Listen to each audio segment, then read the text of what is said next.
Are anime games just doomed to fail? I actually read a very interesting comment on one of my videos talking about how anime games might be doomed to fail exclusively because they are mostly just kind of relying on the IP to do all of the sales for them, and they put basically no effort into the actual core gameplay. It's not just Dragon Ball games, it's a lot of anime games in general now. We don't have games like Budokai 3 or Budokai Tenkaichi 3 or any of these games anymore where they're just solid AAA titles.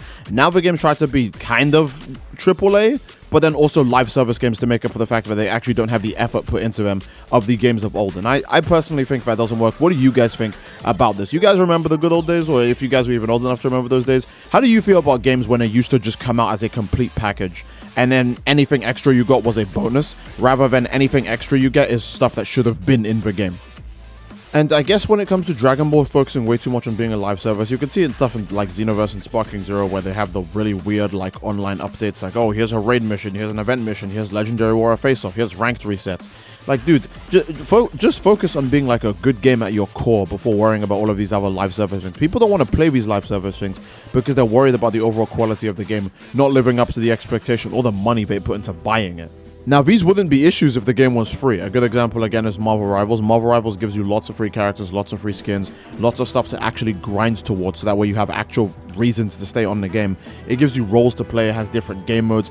It's stuff like that that keeps players playing a game and keeps them invested, and stuff like that Dragon Ball fails to do. I guess Gekishin Squadron is finally doing that, but again, knowing Bandai Namco, I think it's safe to say a lot of people have very little faith in how Gekishin Squadron is going to come out, right? I believe the game will actually be good because this is a different market that they're going into, so I think they know they need to lock in. They can't just rely on Dragon Ball carrying this market. They already saw Dragon Ball The Breakers. They can't rely on the IP alone to carry a whole new genre of video game. So I have faith in Gekishin Squadron, but I don't blame anyone else for not having faith in it. I think it's completely reasonable to lose all faith in Gekishin Squadron or any anime game in general, especially after Dragon Ball Sparking Zero's release.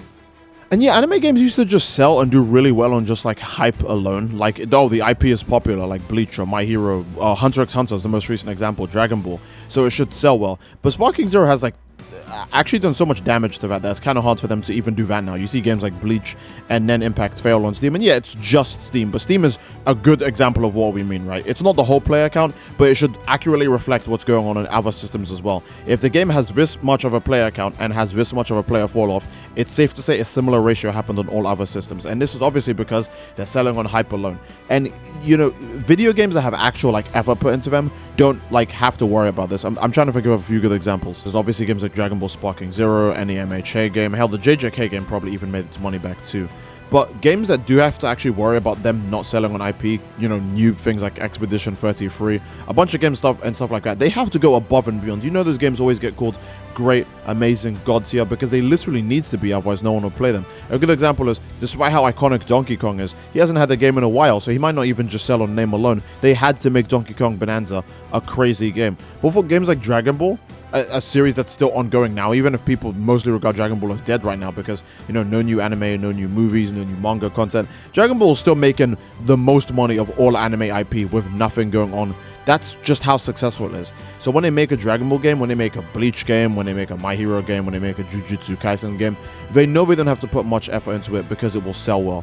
But what if they finally turned it around and actually locked in on an anime IP so they could, you know, have it succeed? Well, I'm still sure they succeed financially, but I mean like in terms of like being good. I think a pretty rare good example of this is the Naruto Ninja Storm games, as well as actually Dragon Ball Z Kakarot, because those games are obviously mostly single player focused, and again, they do have some online aspects, especially the Ninja Storm games, but they're mostly single player focused. So for the most part, they do have to actually lock in, they do have to adapt the story well enough, they have to make the cinematics visually interesting enough so that way you stay and keep playing the game. No one wants like a Genshin Impact or, I don't know, a Honkai Star Rail where you're just standing there trying to get past text boxes and the characters just don't move for like 17 hours. People actually do like seeing their favorite characters, you know, move, fight, emote. And while games like Dragon Ball Z Kakarot also have to do extra in the cinematics, you know, you get the legendary CyberConnect signatures where they just look really beautiful in motion. Now, for reference, Xenoverse 2 is a game I usually praise more than Sparking Zero now, but Xenoverse 2 is a game that actually does, for the most part, not really. And Xenoverse 2 came out like a year and a half after Xenoverse 1 because, let's be real, they were just like, oh crap, there's extra money to be made, let's cash in right now. So, as much as I praise Xenoverse 2 now that Sparking Zero is kind of, you know, not in the greatest state, Xenoverse 2 is one of the bigger cash grabs I can think of. However, I will give praise where it's due to Xenoverse 2. Xenoverse 2, even though the game is a game you have to actually pay money for, just like Dragon Ball The Breakers, it does feel definitely more like a live service game than Breakers does, because it somehow does get updated more frequently than Breakers as well. As well as the fact that Xenoverse 2 just has lots of customization options, in terms of not just your own customizable character, but with the main cast as well. They can have customizable presets that allow you to adjust them, so that way you can have a pretty much endless battle experience where you can just adjust characters as much as possible, put your favorite moves on characters, do whatever you want with characters, etc, and stuff like that, right? I think stuff like that is actually just, you know, good for the game. It's just a good idea overall. And the nice example of that not working is Sparking Zero, where the characters do have customizable options such as outfits and capsules, but we haven't received a single new outfit or capsule since the game was released, and the game has been out for 9 months, so 8-9 months now. That's pretty tragic. We're getting close to the first year anniversary of Sparking Zero, where they'll probably announce the final DLC, or they'll announce future DLC plans after the final DLC. I'm curious if we'll even get a new costume or a capsule during all of this, because surely they give us the Daima version of Dragon Ball Z Goku's outfit, right? Like, there's no way we don't get adult Goku with the Daima fit. They'll probably make that a new separate character so you can turn Super Saiyan 4. But I'm just kind of wondering, I'm curious, like, why has this taken so long for them to add even one extra piece of customizable content? If people don't have anything to look forward to and nothing to keep them playing the game because the core gameplay isn't strong enough, they'll just leave. Which is why I think the Xenoverse 2 sort of live service approach works a bit better than Sparking Zero's massive Sparking Zero thinks it's Elden Ring, where it can just take ages to release a DLC and everyone will just play it. Now, when it comes to other anime games, which aren't Dragon Ball, the reason why I'm spending so long talking about other anime games is because they have just way less going on than Dragon Ball. Like, I'm not gonna lie, Dragon Ball does have very little effort put into its games for the most part, sure, but the other games don't even have the resources available to do more if they wanted to. But let's be real, I don't think they would do more if they wanted to. I think it's just about good enough, just about whatever makes enough money back.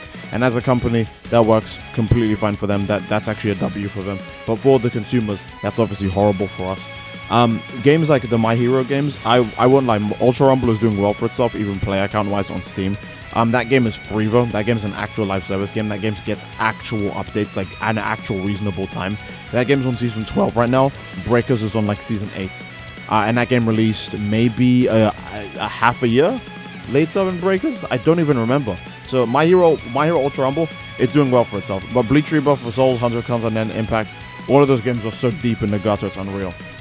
That game got a ranked reset, something that people were asking for. And when it dropped, no one cared because it came out like several months after the game came out. I for one personally don't think anime games need a ranked fighting mode because they're all super unbalanced and really laggy anyways. So what does ranked do other than encourage people to just try hard you even more or figure out more game exploits to give you a less fun experience? I don't really care for ranked modes. If Bleach Rebirth Soul just focused on DLC for the 1000 Year Blood War characters, that would probably be better. But they're wasting time doing ranked stuff because, again, we want to be kind of like a live service game that updates itself frequently, except we don't update frequently, so who knows. I'll make this last point really quick, but I think companies might underestimate, or at least higher-ups in companies might underestimate how hard it is to do a live service game full-time. Because I remember even Halo Infinite, when it was coming out, said it wanted to do a Fortnite-style release schedule of like updating like, you know, every once a week or every now and then, but even Halo Infinite with the insane backing of Microsoft cannot do that. So how the hell is a Dragon Ball game going to do that? How the hell is a My Hero game going to do that? It somehow did. I can't even say that. It actually somehow pulled it off. How does a Jujutsu Kaisen game do that, you know? All of these games don't really have like a shot by comparison. Again, if Halo Microsoft can't do it, with the insane backing they get, yeah, the Halo devs are lazy, don't get me wrong, but with the insane backing they get, if they can't do it, then it's pretty, you know, reasonable to say that an anime game doing this would be important. Hell, Call of Duty can't even do this. Call of Duty sells like crazy, and even they struggle to do like genuine real life service stuff. All they do is just skins, you know, paid skins. Oh, Family Guy, American Death, whatever, right? So an anime game getting that kind of love or attention or even detail or focus is just not realistic. I think they should really just make these games either full-on single-player action games. Like if they release a new My Hero game, please just make it like Spider-Man, where you're just using like black whips to swing around as like Izuku Midoriya, right? If you make another JJK game, please make it just like a story combat focused game, not like a 2v2 weird arena fighter of like a bad online system, right?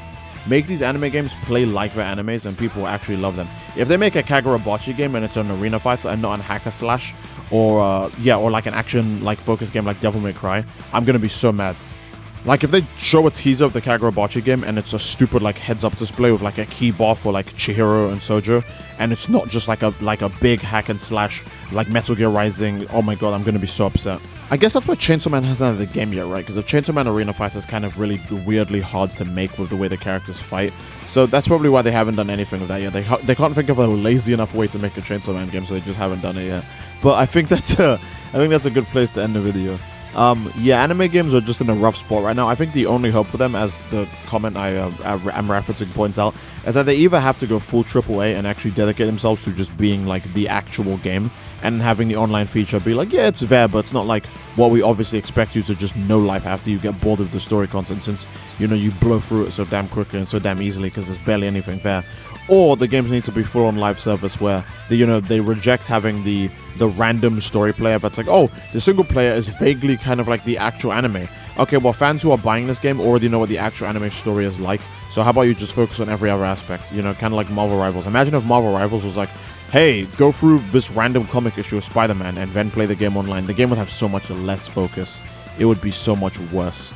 So I think sometimes you do have to abandon the single player or abandon the multiplayer to make an actual genuine online experience, because trying to do both sometimes for the most part doesn't work anymore. It used to be possible. We used to have good Halo single player and then good Halo multiplayer. We used to have good Call of Duty single player and good Call of Duty multiplayer. But I think now we're at a point where game development is so expensive, or has to be done so quickly, that there's no time to actually do both sides well, especially for companies like Bandai Namco, where they release, like, I don't know, a new Dragon Ball game like every year and a half, every 2 years. So, yeah, I think that's a good place to end the video. I do hope you guys enjoyed the video, and if you did, then once again, please leave a like on the video. Don't forget to subscribe, it greatly supports the channel. And leave a comment down below as to what you'd like to see next, fellas. I do love you all, I hope you all enjoyed, and I will see you all next time. Take care, and peace.